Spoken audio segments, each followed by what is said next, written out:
Hi dear friends, in this continuing series on project management tips, we introduce you to the topic of estimating concepts, in fact three of them. Estimating a project is a complex activity. One of the main reasons for estimation to be a complex activity is the uncertainty in projects. It requires good anticipatory knowledge for an estimator to foresee the future happenings and risks. They have to factor these in their estimation. It requires high degree of expertise and exposure to similar projects to prepare a reasonably good estimation. It can be hard to know exactly what work will be needed and exactly when in the distant future. It can be difficult to define and estimate work that will be done 3 months from now. It will be harder to estimate 6 months into the future. 9 months is even harder. There is more and more estimating uncertainty associated with work that is farther and farther out in the future. Now let us see the first concept, estimating in phases. It is an approach for large projects and it is to break the work into a series of small projects, each of which can be planned, estimated and managed separately with a much higher likelihood of success.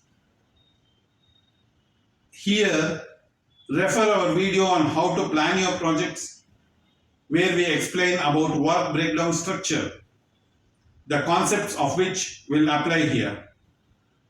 From an estimating perspective, the closest project can be estimated more precisely, with the subsequent projects estimated with a higher level of uncertainty and inaccuracy. When one project completes, the appropriate corrections to the next project estimate can be carried out with a higher degree of confidence and then estimates refined for the remaining small projects. This technique also provides checkpoints at the end of each project so that the entire initiative can be revalidated based on current estimate that ensures that it is still viable and worth continuing. Now let us see the second concept. Here, estimate fixed costs and variable costs.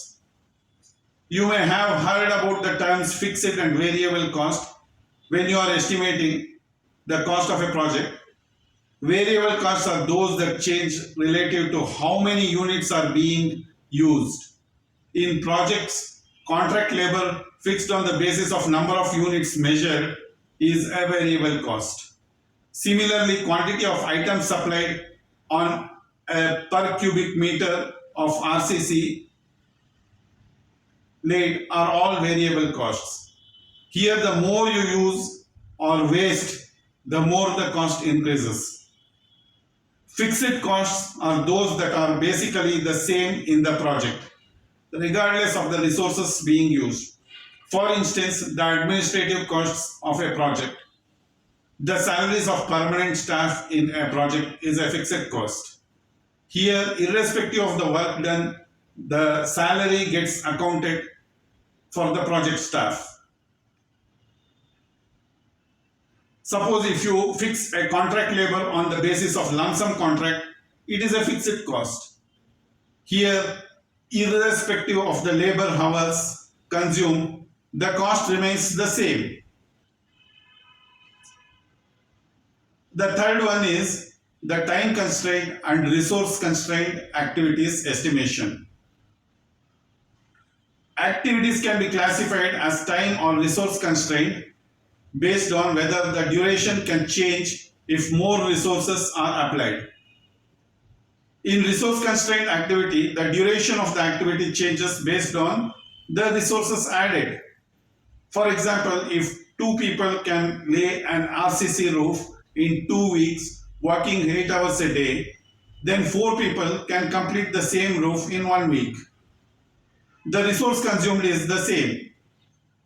This is mostly applicable for an activity that can be broken down into a number of smaller activities or tasks. Here the duration changes based on the number of resources are applied. With the increase in the number of resources, the duration changes. In this case, reduces. Whenever applying additional resources has no impact on the duration, then those activities are time constrained. For a better understanding of these, kindly see the video on how to plan your projects and what to do when your project slips. On the other hand, in a time constrained activity, the duration remains the same regardless of the number of resources applied. For example, you send one person for training at a supplier place for 3 days.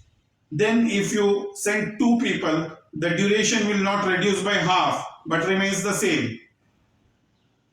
Similarly, the time it takes for a paint to dry or concrete to be cured remains the same. They just take a certain amount of time.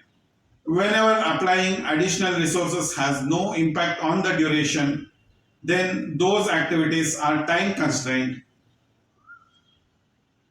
For a better understanding of these, kindly see the videos on how to plan your projects and what to do when your project slips. Friends, with this, we come to the end of this video. We request you to like this video and subscribe to our channel. We intend to conduct more training sessions online which are not chargeable. Thank you, dear friends.